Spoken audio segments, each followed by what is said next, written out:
Communist party senior నేత కేరళ మాజీ ముఖ్యమంత్రి వర్యులు విఎస్ అచ్యుతానందన్ కన్నుమూశారు. ఆయన వయసు 101 సంవత్సరాలు. గత నెల 23వ తేదీన తీవ్ర అనారోగ్యానికి గురయ్యారు అచ్యుతానందన్. దీంతో తిరువనంతపురంలోని ఒక ప్రైవేట్ ఆసుపత్రికి కుటుంబ సభ్యులు ఆయన్ని తరలించారు.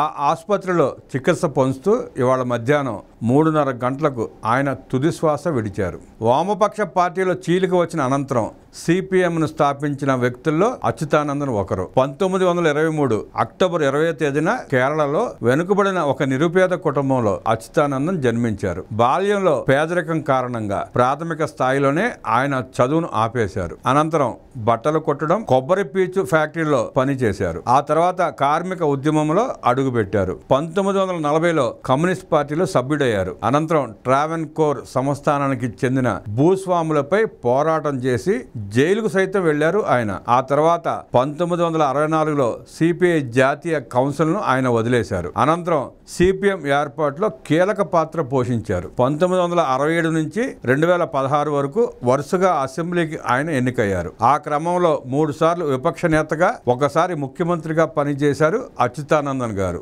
అవినీతికి వ్యతిరేకంగా అచ్యుతానందన్ పోరాటం చేశారు. రాష్ట్రంలో భూ ఆక్రమణదారులపై ఉక్కుపాదం మోపారు. ఈ చర్యలతో అనేక మంది రాజకీయంగా దూరం జరిగినా వాటిని ఆయన పట్టించుకోలేదు. అచ్యుతానందన్ నిజాయితీగా ప్రజాహితం కోసం పనిచేసి ఆదర్శ నేతగా నిలిచారు. రాజకీయ జీవితాన్ని ఎంతో స్ఫూర్తివంతంగా గడిపారు. 3 సార్లు ప్రతిపక్ష నేతగా, ముఖ్యమంత్రిగా ప్రజలకు ఆయన అందించిన సేవలు చరిత్రలో నిలిచిపోతాయి. సిపిఎం వ్యవస్థాపక సభ్యుడిగా ప్రజల పక్షాన పోరాడిన ఆయన జీవితం అనేక తరాలకు ప్రేరణగా నిలుస్తుంది. అచ్యుతానందన్ గారి కుటుంబ సభ్యులకు ప్రగాఢ సానుభూతిని తెలియజేస్తూ ఓం శాంతి.